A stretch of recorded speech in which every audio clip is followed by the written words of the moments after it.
Hello and welcome to Brain Trust Live number 512. This week on the podcast, it's our yearly Easter special. This year, we learn the story of Jesus' resurrection from leading biblical expert and improvisational essayist Marjorie Taylor Green. Plus, Pete Hegseth, still drunk texting war plans to his friends. And Chris Van Hollen is the one Democrat to try a stunt this week. Next week, let's aim for 2. Plus, our hot take on private space travel. And we've got an important general public service announcement. Have fun out there, guys. We'll have all this and more. This is Brain Trust Live. Hey y'all, I'm Brent. I'm Lila, and you can find us on the web at www.braintrustlive.com. Here we are. We've got breaking news. We have breaking news. We have 2 items of breaking news, one of which is that it's Easter, and this is our yearly Easter special. Right. But before we get to Easter, we need to break the breaking news to you. Pete Hegseth is back to his Signal shenanigans. He's got even more shenanigan-y than last time. Yeah, he apparently the New York Times is just now reporting that he shared detailed information about forthcoming strikes in Yemen in a private Signal group chat that included his wife, brother, and personal lawyer. It included the flight schedules for the FA-18 Hornets targeting the Houthis in Yemen. I assume they all have security clearance. His wife, why wouldn't she? His personal lawyer, of course. Sure. You know? Yeah, Just anyone who he happens to know can end up in a Signal chat with him about... This fucking guy. Guys, get rid of him. Yeah. It's at minimum get rid of Signal on his phone because what he's doing is drunk texting people. Yes, literally. And we all have that power with Signal, which is why us mere mortals are using it the way we're using it. But this is somebody who has secure channels on which he can have these conversations, yes, that's right. And has theoretically been told how to use those. Now, if no one's told him how to use those, another thing that maybe someone should reiterate to him is that he has those. But here's the other thing. We have the power to remove him from this position. Sure. And we should. We should. Not because I'm some great believer in having strikes on Yemen. Sure. But because I'm a great believer in not having complete idiots running entire, functions of government. I agree. And this is actually too idiotic. Yeah. This is silly. He's already been caught doing this. Yeah. I have a feeling that, there was a lot of rumblings that, Trump wasn't super pleased when this happened the last time, and supposedly there were rumors that there were discussions as to whether some of these people were going to get removed, and then obviously it just sort of, went away and they waited it out or whatever, but, this is not something that, he's trying to have, on a monthly basis either, even though that, yeah, I mean, listen, that administration is doing all the things that they're doing, don't get me wrong. Right, he's trying to have a lot of chaos on a monthly basis. They're not afraid to have, an insane story about something. This may just be cover for whatever they're trying to plan to do tomorrow. Right. That we all be acting or talking about this while they do something, deeply evil. But, I still just don't think that, this is such a silly look. It's not, I think that they like having supervillain stories where they're we have the power to upend everything. This is not upending anything. I know. I think a lot of people are just sort of I can't believe they're just so cruel. Because we know that they're idiots and we know that they're, but the cruelty, I think, in a lot of instances is the point. Well, that's why that's a famous saying, Brent. I know. I know that other people have forgotten about the famous saying. People have forgotten about that. But because there are a lot of people running around right now just being I just can't believe what's going on in Trump's America. And it's someone calls start believing it. I was somebody, every day someone says that to me, and every day I'm I can. Right. Where have you been? Yeah, exactly. But this is just comical ineptitude is not what they're looking for in the news. No. And by the way, this guy is our age. He's not some statesman. I mean, we already know he's not a statesman, but he's not even really an adult. Yeah, he's a drunk guy from Fox News. He's a drunk guy from Fox News who is the same age as me and Brent. He's 44, so he's only slightly older than us in the slightest of. And in the in 10 days older than me. Right? No, exactly. in the slightest of instances, ways, words. There you go. Words. But he's not bringing some special wisdom that there would be many people that even would sign up to be in a Trump administration that would be better, that would be not doing this. So correct. People who could at least keep their, keep evil missile strikes under wraps until they happen and don't announce them to their personal lawyer and wife. Also, what are all these text groups he's ending up in? I know. It just doesn't make any sense. No, it doesn't make any sense. By the way, we're reporting live from the animal kingdom right now. Sorry. There's a cat meowing outside the window at I guess it's not all my responsibility. It's not all Brent's responsibility. No one knows where this cat came from. Ray is here and she's on some sort of expedition. Yes. Nobody. And she seems really intent on tripping over my shoes. Yeah. I don't know why she's in such a shoe tripping mood. This is the either. third time that she's attempted to explore over there. This cat did wander into the courtyard on a leash the other day, but no one knows where this cat came from or whose cat this is. Weird. So that's the news that's happening at my house. Also, before we started recording, there was a bird situation also. Yeah, no, it is wild out here right now. Spring is springing, I guess, and the entire animal kingdom is joining us on this podcast. And that means it's Easter. Yeah. We did it. We Here made it to the most important day of the year, which is the year that Brent explains to me why this is an important day of the year. Yeah, well, I thought this year we'd do something a little different, which we've been doing the last few years. I feel like we always try and find a new wrinkle That's right. for Easter. The Easter story. And I think Marjorie Taylor Green has found a few new wrinkles for the Easter and some story. of them are contradictory, so it's exciting in a lot of ways. So I thought I sent her tweet, her Good Friday message to everyone, to Lila on Friday, and I said, I hope this clears everything up for you. Because it doesn't. So I thought we'd maybe do like a little bit of a dramatic reading of her tweet, and then we can discuss and see if you still have questions, because guess what? You will. Do you want me to go? Can I take a crack at this? Okay, great. I'm even going to get confused as a person who's been celebrating this. I also may interrupt you at various times, so just know that. Yeah, that's fine. She said, so I've been thinking deeply about Jesus' crucifixion. I do all the time. And the fact that he willingly went through that torture and death in obedience to his Father in heaven, God. He didn't have to. And Satan even tempted him not to do it, to defy God's will for him. Oh. That was a mighty temptation because Jesus knew what he would go through to the point it caused him to sweat blood. Wow. Yeah, wow. But Jesus rebuked Satan and willingly chose torture and death on a Roman cross because it was God's plan to sacrifice his own son as a one-time sacrifice so that those who believe in him can receive God's mercy and grace and be forgiven. Jesus' torture and crucifixion is a real-life lesson to all of us what sin really is. It is death. Oh. The wages of sin are death. Without faith in Jesus, as the one and only Son of God who died and rose from the dead 3 days later, we all face eternal death as a result of our sins. And to comprehend, as hard as it may be, that horrendous sacrifice done in love and obedience and the glorious miracle of resurrection is the most humbling reminder for me. Yeah. Amazing grace that saved a wretch like me. That's in quotes, by the way. That's in quotes. And as I reflect on all of this, I am reminded that we must always be on guard. Oh. Satan, who even tempted the mighty Son of God to defy God's will surely tempt us day and night to defy God. For Satan prowls constantly, seeking to devour us in order to destroy us. He knows our weaknesses and sinful desires of our hearts and flesh, as we live in a fallen world and are all sinners. So why bother? I know. But, however, the Bible tells us that Satan has already been defeated. Oh, then it's over. Let's not worry about it anymore. As Jesus proclaimed as he hung by nails dying on the cross, it is finished. But death could not hold him, and 3 days later, Jesus defeated death and rose from the grave. All honor and glory and praise be to him. Jesus is now seated at the right hand of the Father, and he will come again. Oh, good. To accept the sacrifice made for our sins is to put down our pride and recognize that we are sinners.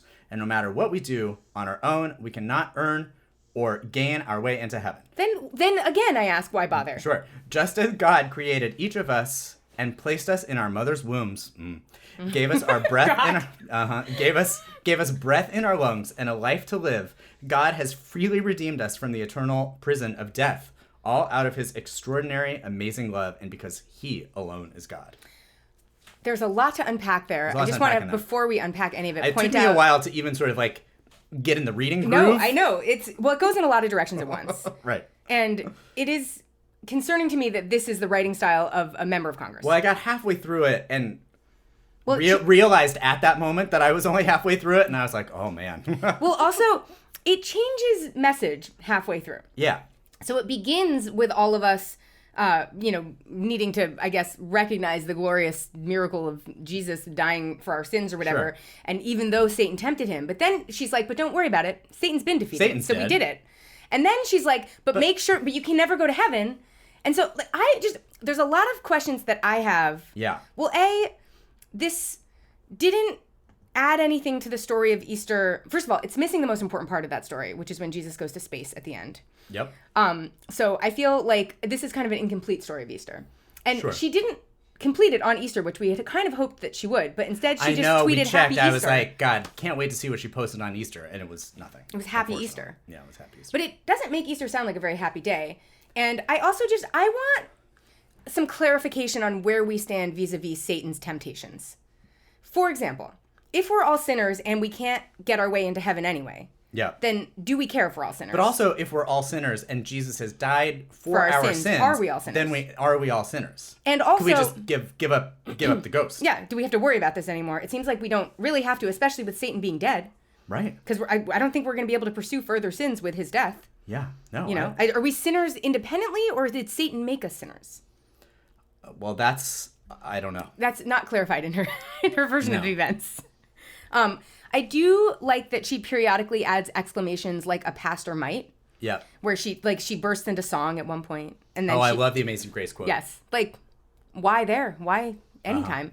I feel that I still need a little bit of a step-by-step about how Jesus wound up in this predicament. Well. Because though I do understand that it was stressful enough that he was sweating blood, which does sound bad, to be honest. Yeah. I don't understand how he wound up in that position. Well, this is a question that I have always had, and I mean this in a serious way as a person who sort of like has, claimed Christianity, I guess, to a certain degree. Although this was my first year without having to do any singing for Holy Week, and it was a real revelation because, like, this is a nightmare. You got to do a foot washing ceremony on Thursday, and you got to do a Good Friday. You got a Saturday Easter vigil with, like, what is that? Why you got to sit vigil on Easter? So, like, it's kind of, nothing's even happened yet. Right, and also we all know what's going to happen. We don't need to sit vigil for anything. Like, no, what are we waiting for? We know what's happening in the morning. On Saturday. It's already laid out. It's already laid out, but like. This whole sort of thing where it's about like Jesus didn't have to do this. And also like, Christians now being mad at like, Jews for having killed him. This whole thing with like, Mel Gibson and all of that stuff that we've had to do with the Passion of the Christ and sort of like how like, people blaming people for killing Jesus. Right. And I'm like, but isn't that also like the whole thing that like makes Christians?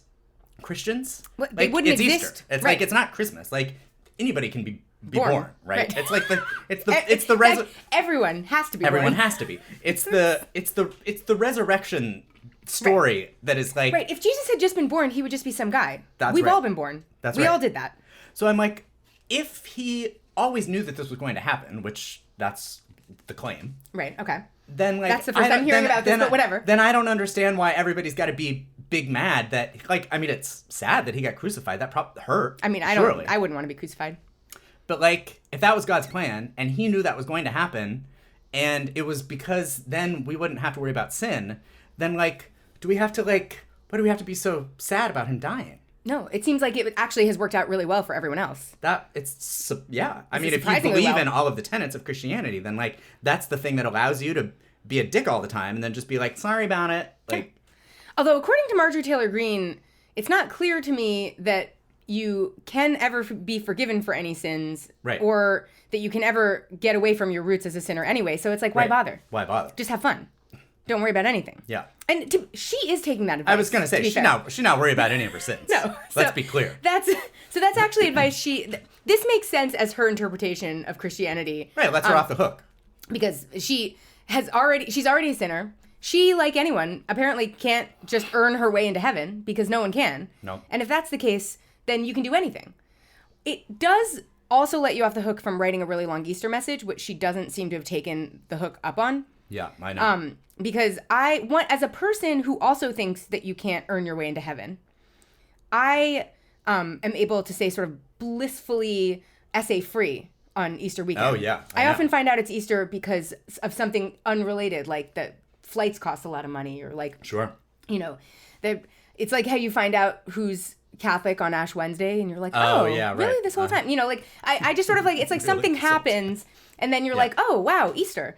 And she has not taken that approach to Easter. No. She wrote an extensive essay on Twitter about it, God. the government's most important message board. Yep. That is so long that it manages to contradict itself at the end. Yeah. And is now continuing to live a life of sitting to her heart's content without worrying about it, but while doing the unnecessary work of pretending like she's thought about all of this. Here's a question, though. Yeah. We're at the crucifixion. Yeah. Why are we there? What did he do to earn himself? Was he just like, I'm going to die for everyone's sins? Was someone like, I'm going to make you die for everyone's sins? Was someone in an argument with him? Were other people being crucified? People were mad at him for like claiming that he was the Messiah, Son of God. Oh, yeah. Because, like, People do get mad about that. People got mad about that. Yeah. Yeah. Uh-huh. And then he also, like, flipped over the tax table, and there was all of that, I do not know. That's he flipped over the tax table? Well, I've been seeing I've been seeing a lot of memes about, like, how all of these Republicans who are just sort of like, oh, well, he's a criminal, like, he now should go, like, rot in El Salvador. There's like a picture of somebody in a MAGA hat, like, looking at Jesus on the cross and being like, he deserved this or something, or he's a criminal or something like that, because, like, he was also, like, going around breaking laws. Right. Sure. Okay. So he's going around breaking laws, as a cult leader is often doing. It's Joseph Smith also ran afoul of the law, and that was largely how he got himself into trouble. So this is a common story, and he too died for his sins in a way, because he wound up in a war that was essentially started because he decided that he had to be a polygamist, and then ran afoul of a bunch of his former apostles, and then ended up in a war with the town next door, and it was very complicated. But it sounds not dissimilar to this story in a lot of ways. So, and crucifying people is like a thing that they're doing in those days, right? Yeah. They're just like, that's what the cross thing is. Because there were other people crucified at the same time. Right. He was just like one of the guys they crucified that day. Right. Yeah. And the real miracle of the story is the time that he came back to life. Right. On the third day. On the third day. Which is Easter. Right. Because Good Friday is actually a terrible day, right? Yeah, that's right. Because, or a great day. It's the only reason Christianity exists. Questions, right. Yeah. This is the first time that I feel like the Good Friday question has really been resolved for me in a lot of ways. Because it's great. His misfortune was really the luck of Christians everywhere. Yes. And then, of course, we go through she conveniently ignores the part that I have the most questions about. Oh, yeah. Well, you do. Which is what he was doing for those 3 days and whether he'd been buried alive.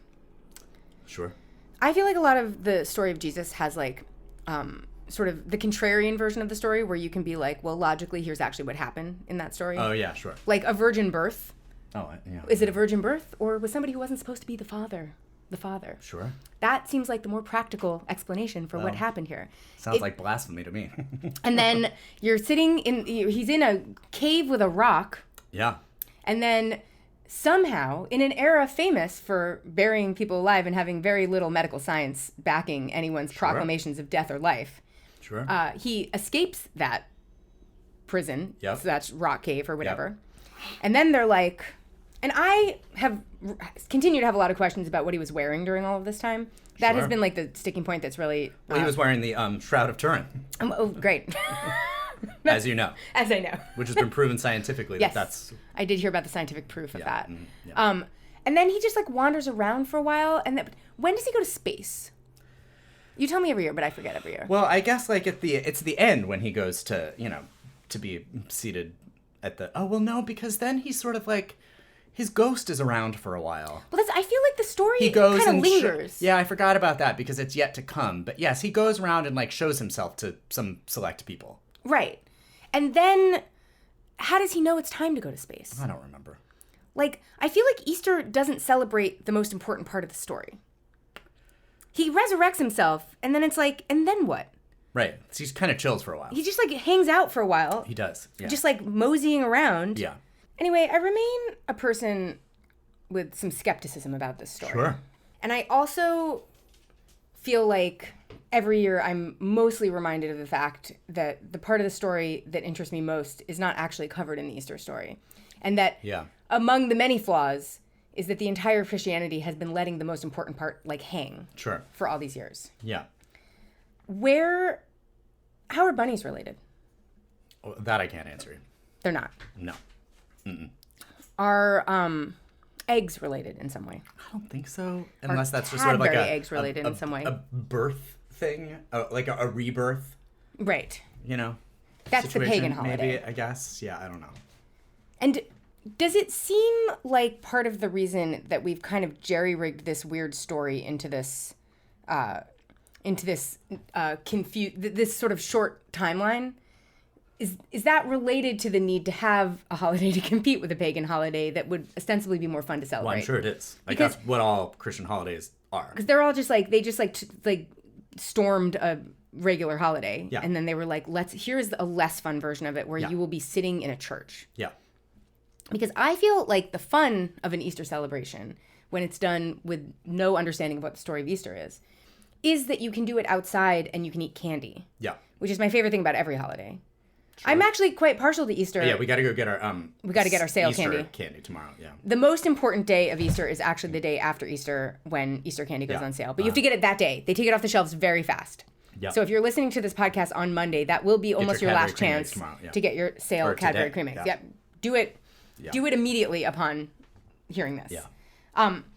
Okay, great. Well, I'm glad to hear that the story continues to make as much sense as it made last year. The most, devout Christians among us. Mm-hmm. Yeah. Well, it certainly is baffling Marjorie Taylor Green. Well, that's who I meant as a person who's I thought you might be referring to yourself. Yeah. No. Yeah, great. Okay. And in honor of Easter, let's talk about some of the great acts of Christianity that are going on in the federal government right now, including deporting innocent people to foreign gulags. To like gulags, yeah. Yeah. Uh-huh. Which is a fun thing that we're doing as a nation to, I guess, protect ourselves from innocent dads in regular America. I don't know what the goal is here, but well, and it's so crazy. I saw the White House posted something the other day, like if it looks like an M13 or whatever they are, and has tattoos that they are and this and that, then it's like, then they probably are.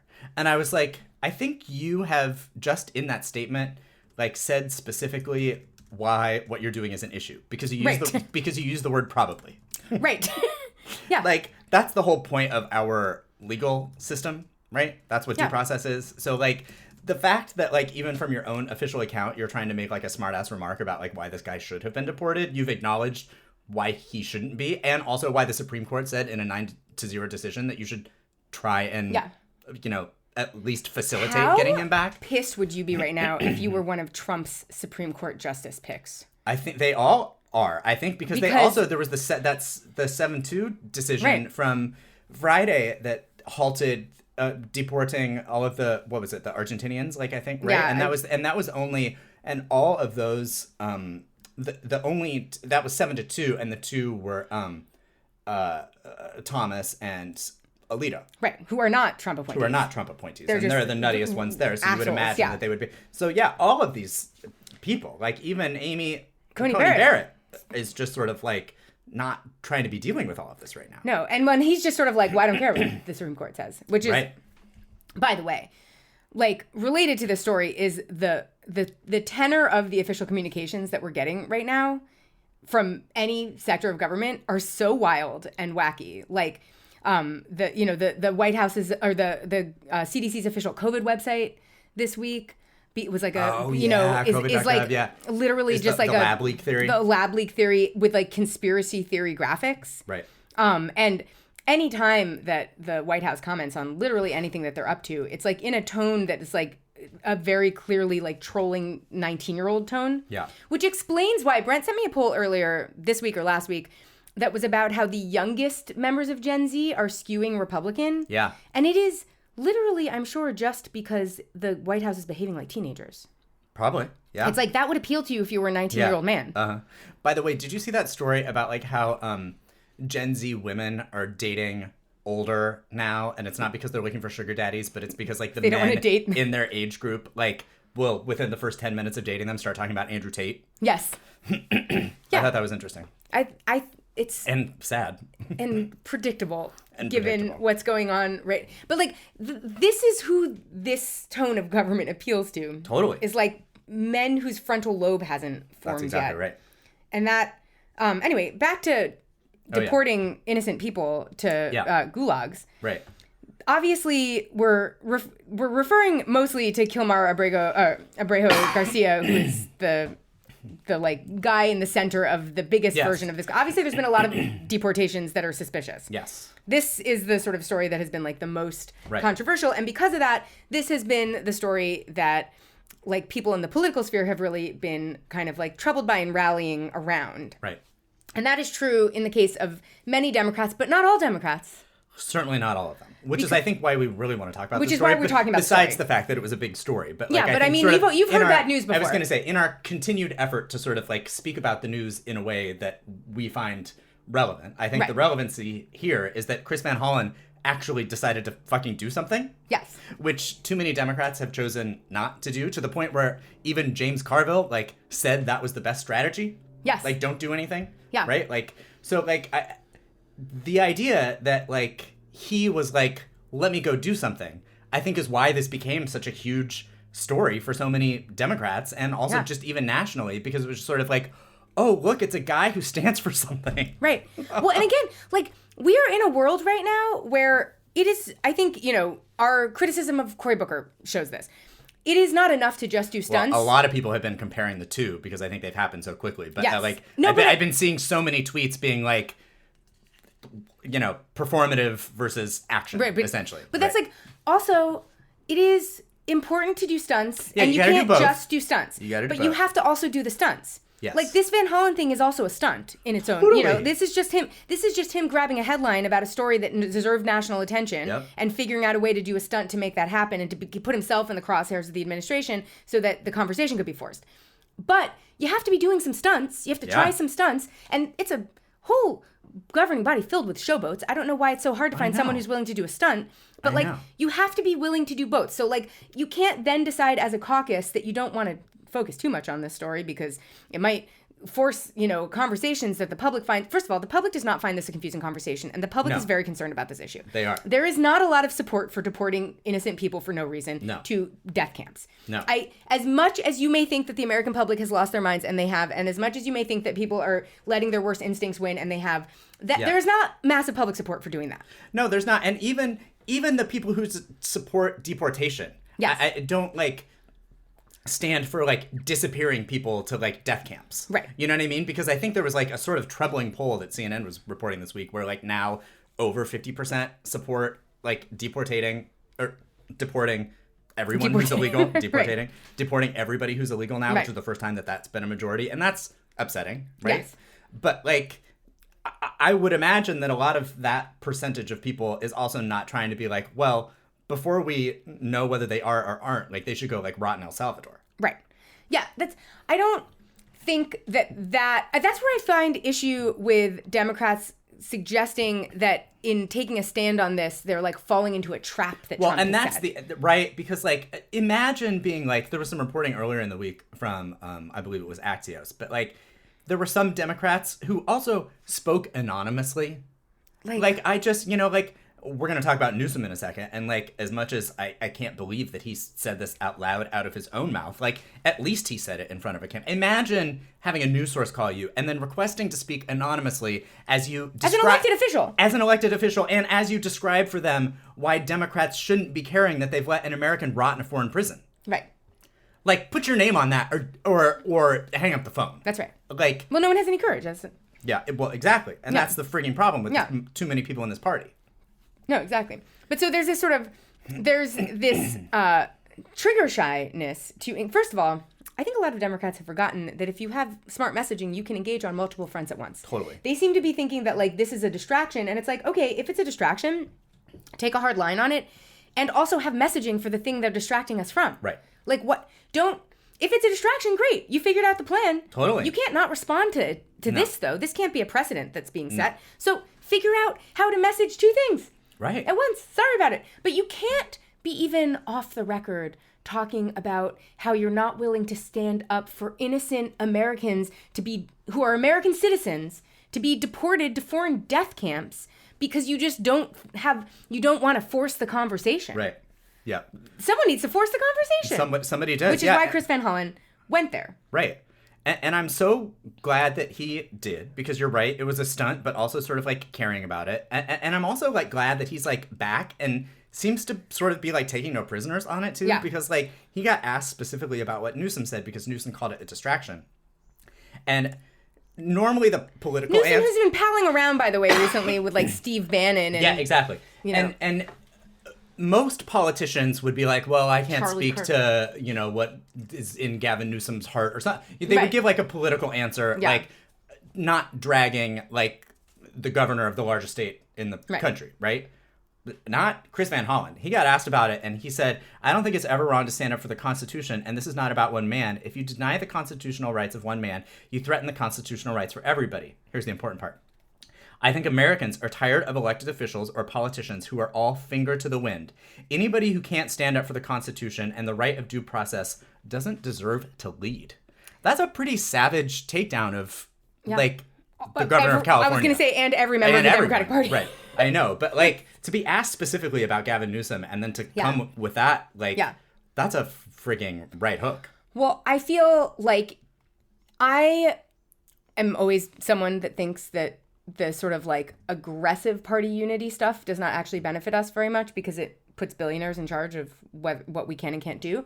But I think right now, given that their party is in shambles and cannot take collective action towards anything anyway, the Democrats should start tearing each other down.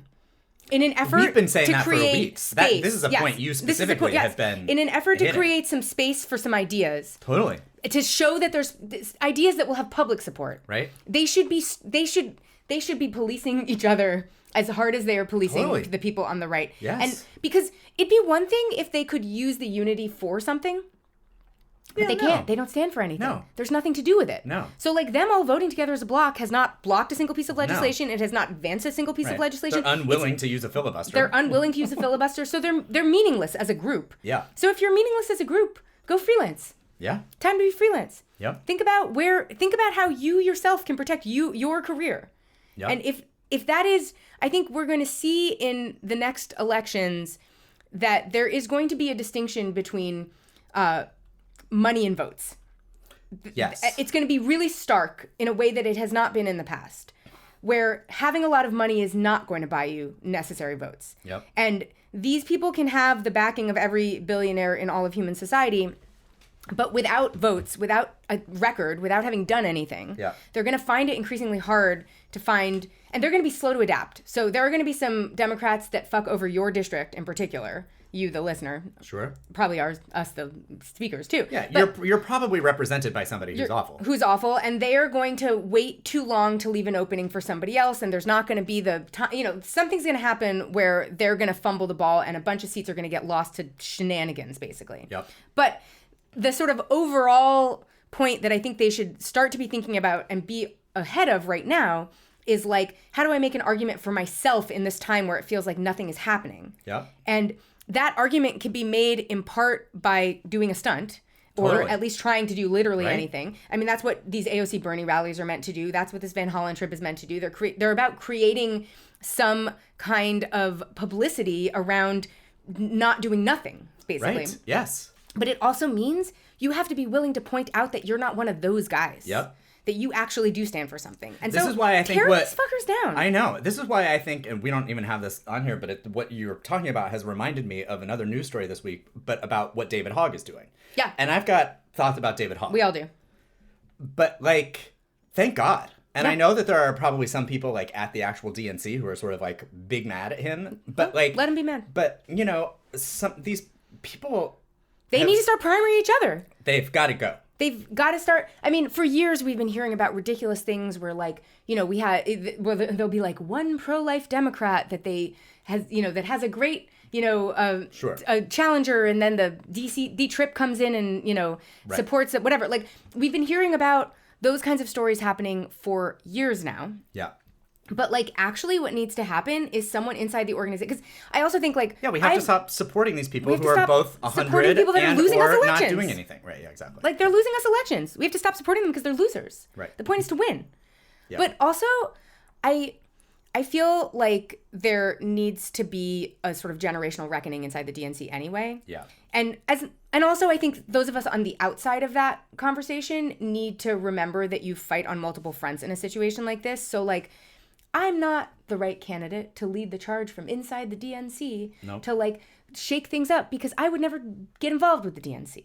Right. However, you need someone inside the DNC to be advocating for that too. Yep. So that your outside advocating can have sort of like a natural partner in somewhere, someone on the inside. There are people that need to be working both inside and outside of the organization to do these things.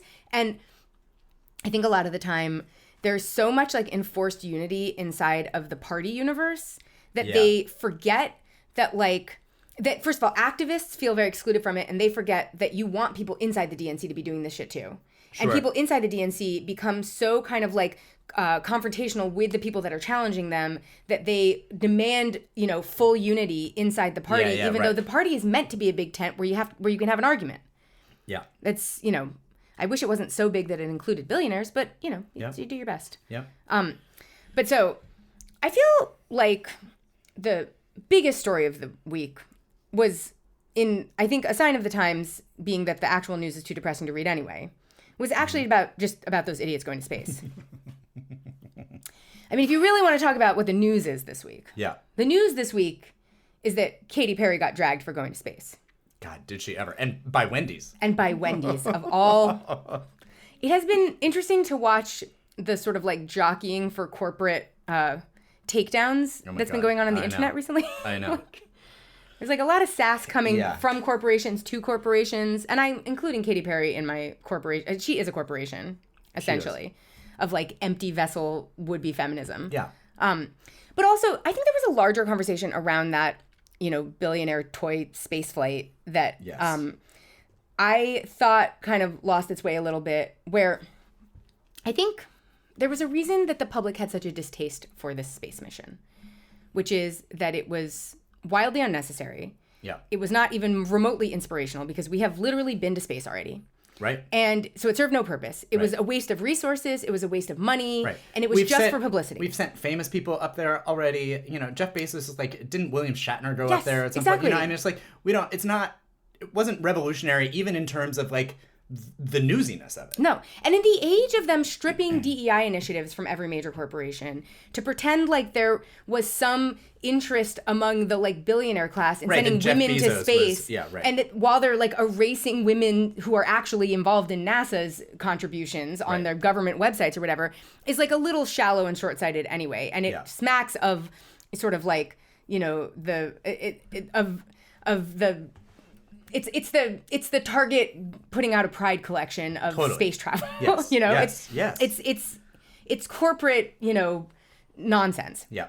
It's not principled and it's stupid. But also, there was this weird backlash because among the space travelers on that mission was a well-respected activist who founded an organization around sexual assault, Amanda Wynn, who also got a chance to participate in the space mission. And a lot of groups kind of first came out really hard about how stupid this space mission was, and then kind of backed off because they didn't want to be perceived as criticizing Amanda Wynn because she was also making this historic flight. And I have one thing to say to that, which is she should have said fucking no to that offer. 100%. It doesn't. I don't care how respected an activist you are. If a billionaire says, "Do you want to go on my toy space mission while the world's burning, while I am causing the world burn, I'm paying for the world to burn right now. Do you want to join me on this unnecessary space mission?" You say fucking no. I know. If Jeff Bezos offers you a space mission, Yeah. I don't care. I don't care how much you loved space as a kid. I know. Well, and this is, it reminds me of, you were explaining this to me before the podcast because I had not been following like this specific backlash, and I was sort of flabbergasted like that was what was happening. Although I shouldn't have been, because I feel like this is part of the problem. I feel like with the left, it's giving in its own separate way, like why I was so mad when we were doing that day where we weren't supposed to buy anything. Yeah. But also it was okay if you used cash and you shopped at small businesses. Right. Like, I just feel like we're too hell-bent on doing a bunch of carve-outs. Yes. You know what I mean? Yes. And it's like, it's just fine if even Amanda Wynn, who you might otherwise like, made a fucked mistake. up. Right. Yeah, you don't have to decide her activism has been for nothing. No. But you can say that it was not right that she took up Jeff Bezos on an offer to get shot into space with Katy fucking Perry. Call her out also. Yes. It's not special because she did it, but it's like not okay that Gayle King did it. It's not okay that any of them did it. No. It was, if we felt that it was important that we send, a bunch of random women to space for on the mission of feminism, we could have done that on a publicly funded space mission that was in some way actually meaning to advance science. Right. With real astronauts, by the way. With real astronauts, which I think is an important note.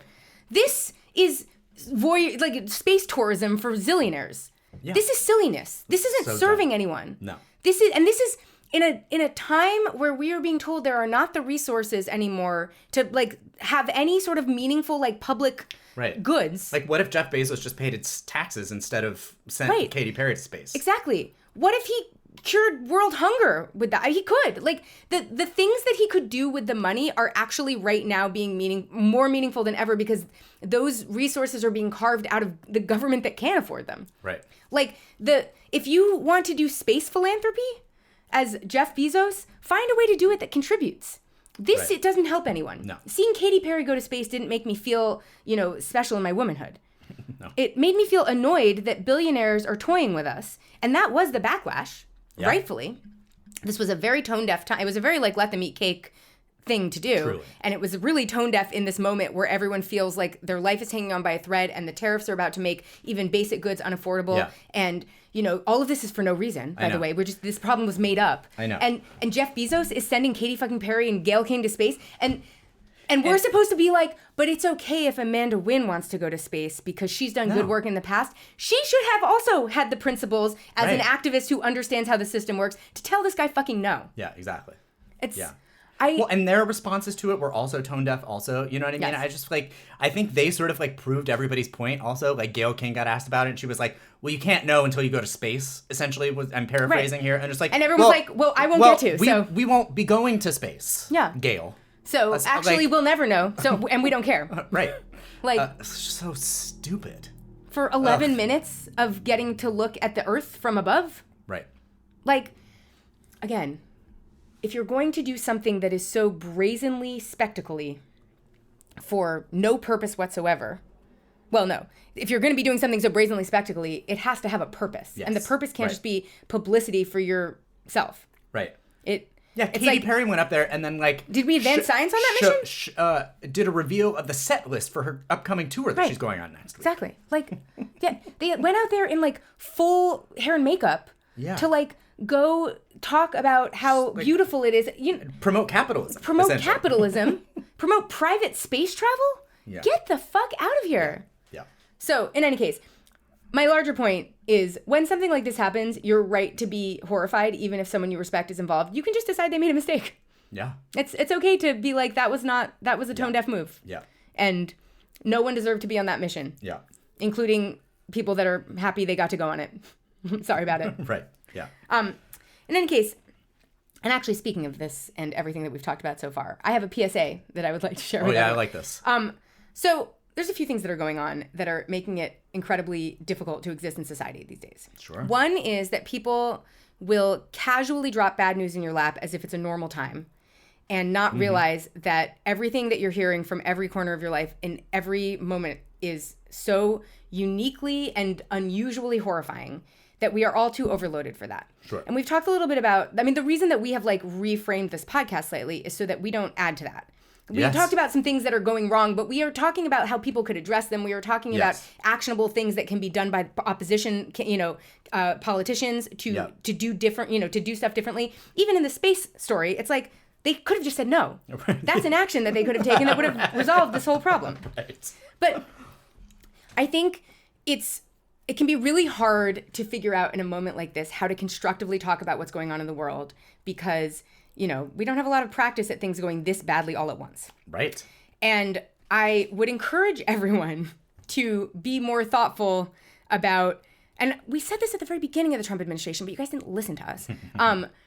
Be more thoughtful about how you engage with the news, but also about how you pass along the news. Yeah. It is really you want to be everyone needs to be informed about every little thing all the time. And in a moment like this, it's actually not important that everybody be informed. It's important that everybody retain some level of agency. Yes. That's the most important thing. Yeah. We can't fix any of this if we have no agency because we've been totally taken out by the sort of overwhelming feeling that nothing can ever be fixed and that is what they are hoping we will do, obviously. But also you have to kind of think in your own interactions about how you're doing that work for them. Yeah, it's one of those things where it's we have a text thread with a friend of the podcast, Grant Sauce, that is fairly active, that is just sending us each other news stories. But it's usually something ridiculous or oh, I can't believe you did this, or I can believe you did this, but it was still so stupid. And it usually gives us a good laugh, even though some of it might be horrible news. Right. But there's a difference between that and somebody being hi, I just heard the most depressing news story ever. Would you like to hear it? And then I'll be well, no, I don't want to hear it. And they'll be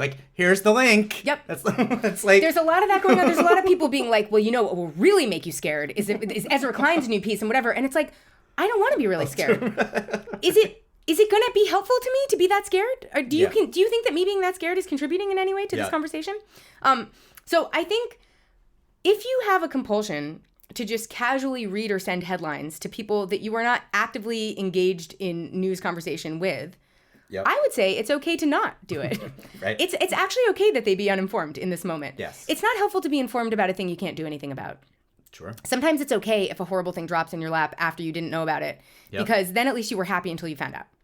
Right. Like, think about how long protecting other people's ability to remain blissfully unaware of things that they have no power over for as long as you can. Right. And be thoughtful about what they do have power over. Yeah. And when you talk about these news stories, can you find a more productive way to talk about them so that you are talking about a potential solution to them in talking about them? Yeah. Because all of these things have solutions. It is not... These are all man-made problems with man-made solutions using man-made laws that no one is following anymore anyway. And in a lawless world, we can do anything.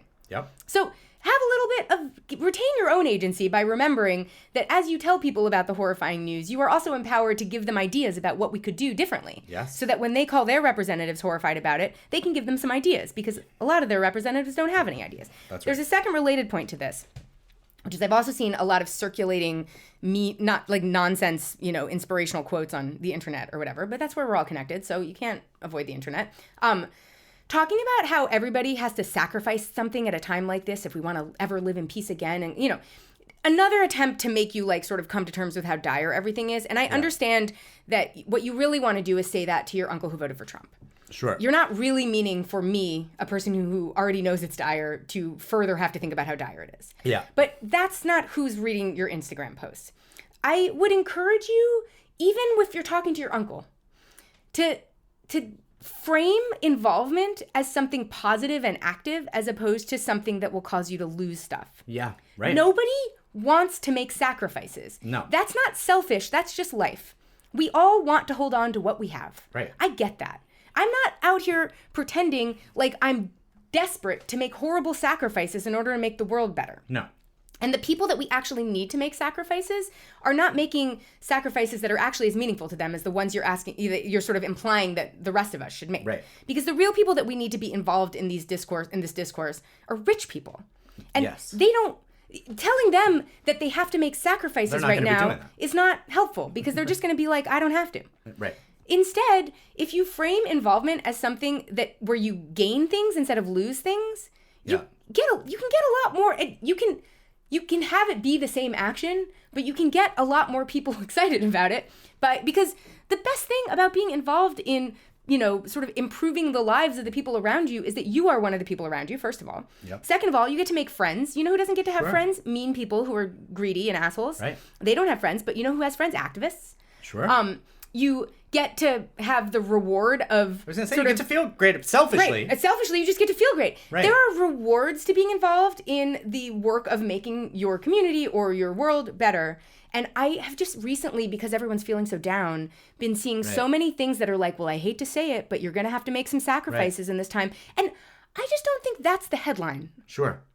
Maybe that's the last thing that you say in the story before you move on to a more a less depressing topic. But the headline of your comment to everyone, especially to the other people in your activist community, cannot be that we all have to sacrifice fun and start more. some shit. Exactly. It has to be... Starting shit is one of the most fun things that humanity can partake of. Exactly. I feel like... I said at the beginning of all of this, our biggest priority for these next 4 years should be to have more fun than we've ever had in our entire lives. And I think that part of how we can have that fun is that we can start some shit. Yeah. And I just don't know why we are all promoting the idea that the message of sacrifice is the most important thing that we could talk about in a time like this where we're losing everything. Yeah. I don't want to sacrifice more. It's like we already don't have much in terms of stability, in terms of expectations for the future. I don't want to make further sacrifices. I was going to say, people are already feeling in a place where even just financially, that stress is bleeding into other parts of their life. Yes. It's just sort of the idea that anybody right now, I mean, it's never an awesome thing to be well, you have to give something up. Right. Right? No. But especially now when it's just sort of everybody's lives are already feeling like they're sort of closing in on themselves. Yes. It's sort of then to also be well, if you want to fix it, then your life just has to be more worse than it already is. Exactly. That's not a selling point. I see this a lot in sort of organizing spaces. Like you see this a lot in like organizing spaces around masking, where people are very rightfully frustrated that they can't get the friends and the people around them to mask. And because of that, they're being closed out of public spaces. Like, it's not a great scene. Yeah. I think that any action that you can describe as being a sacrifice, you can also describe as being a gain if you reframe it. So, like, I often will sort of see... it's one thing inward-facing frustration where it's people inside the community being frustrated with the people, whatever. Like, that, I say whatever you want about whatever's going on. But I have seen some really smart activists talking about, like, masking as something that expands your community and gives you access to people that you miss who you haven't seen because they don't have access to spaces that you're in and things like that. That's a reframe that makes sense because the goal of everyone's goal is just to like make friends and have fun. Right.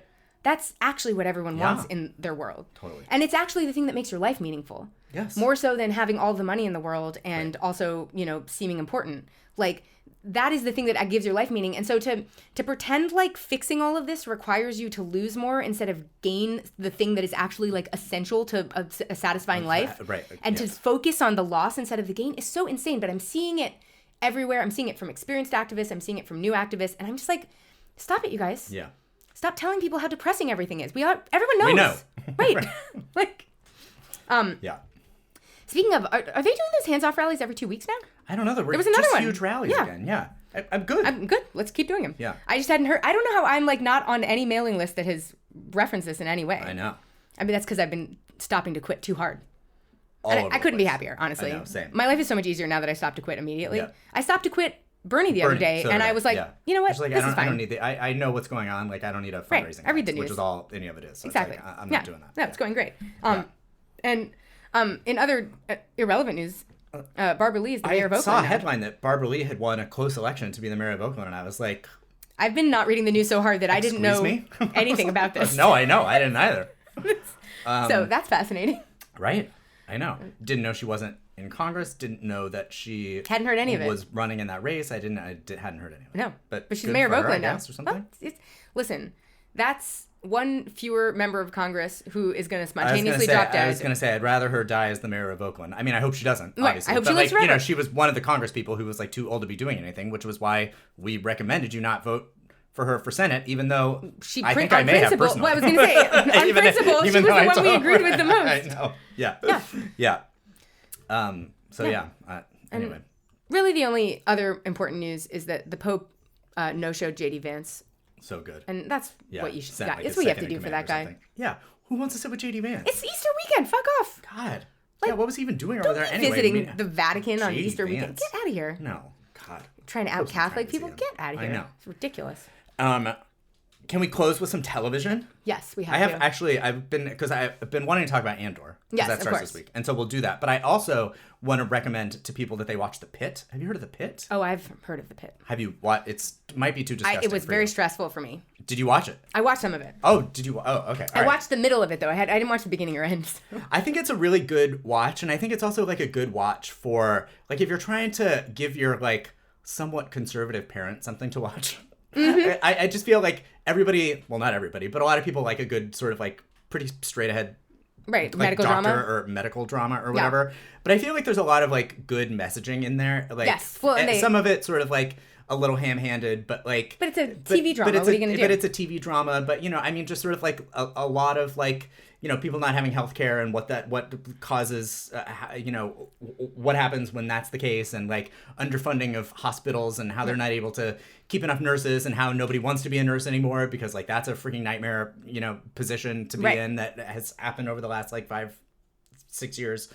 And also just sort of like, at one point, like some kid comes in who has measles. Right. And, like there's one woman who sort of is like complaining about how stupid masks are. And like the doctor's like, well, you have to go to surgery tomorrow. Would you like a masked doctor or an unmasked doctor? And then explains to her. And then she's like, well, I guess I'll take a masked doctor, So I feel like there's a lot of like that in there. And I feel like it's a good sort of like way to maybe like accidentally get some conservatives to sort of like be thinking about like healthcare and also just some like decisions they're making with their lives. And one thing I will say about even conservative voters is these healthcare issues touch them too, and they're not unfamiliar with them. If you're wondering why Luigi is an American hero. Well, right. You know, that's why. Yep. Is because everyone understands. I mean, it's like, you know, really is sort the of implications of all this. Yeah. Yeah. And I'm making it sound like it's like very political, and it's not, which I think is which is what I think what's good about it. Is what's good about it. It's like very watchable, and like it does feel sort of like you're watching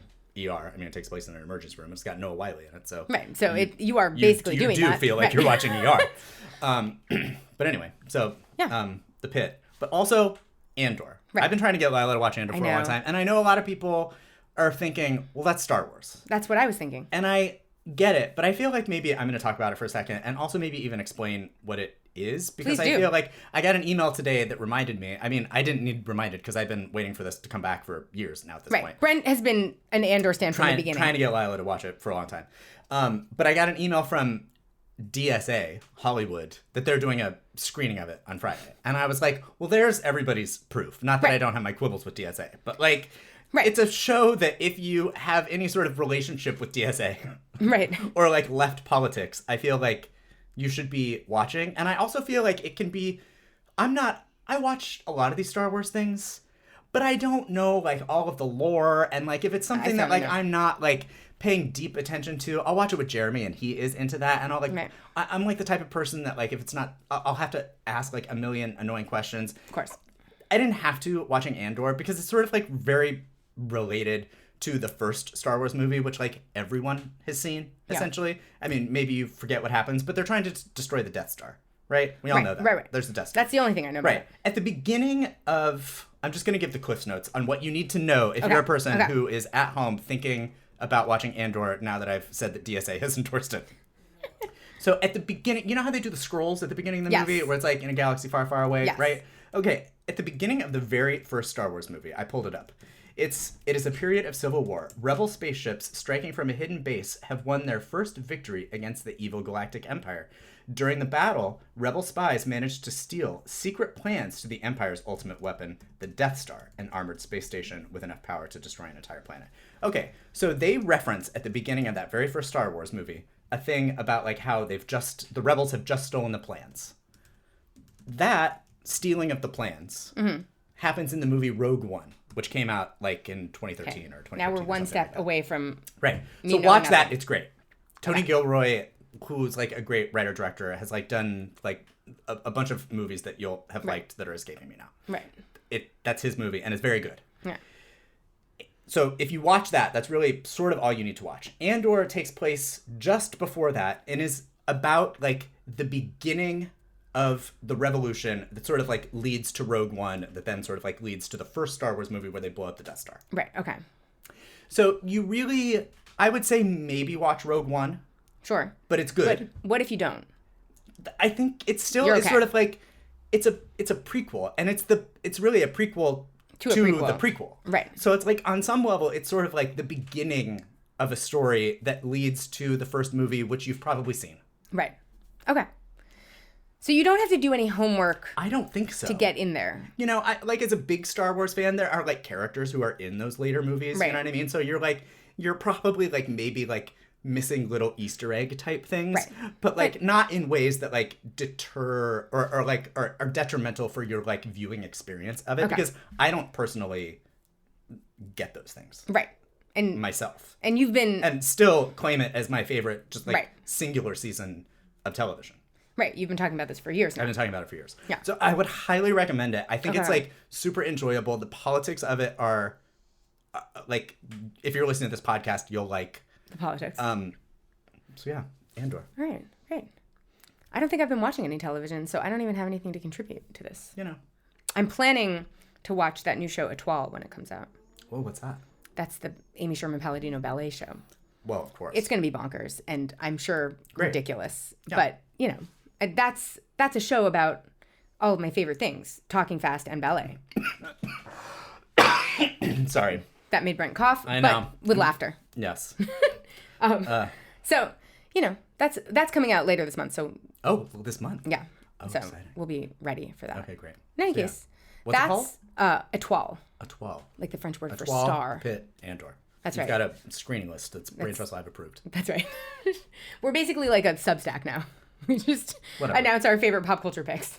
Fine. Whatever. Who wants to read the news? We used to do that. We used to talk about Grey's Anatomy on every podcast. Remember that? Oh, that's true. Which just got renewed for its like 74th season. Do you think at some point we're going to need to go back to our Grey's Anatomy? Like, have you been watching any of this recent? I haven't watched in, I want to say like a decade. Like an amount of time that.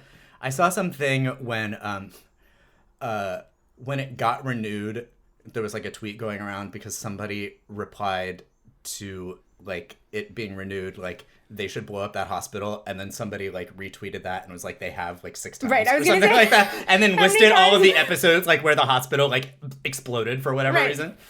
I was gonna say you can't make a joke about something dramatic should happen to that hospital because it's happened. It's already happened. It's been fully rebuilt under new management, like at least 6 times. Yeah, I didn't realize that show was still in the air, if I'm being honest, but now I know. So here we are. Anyway, that's the news. Happy Easter.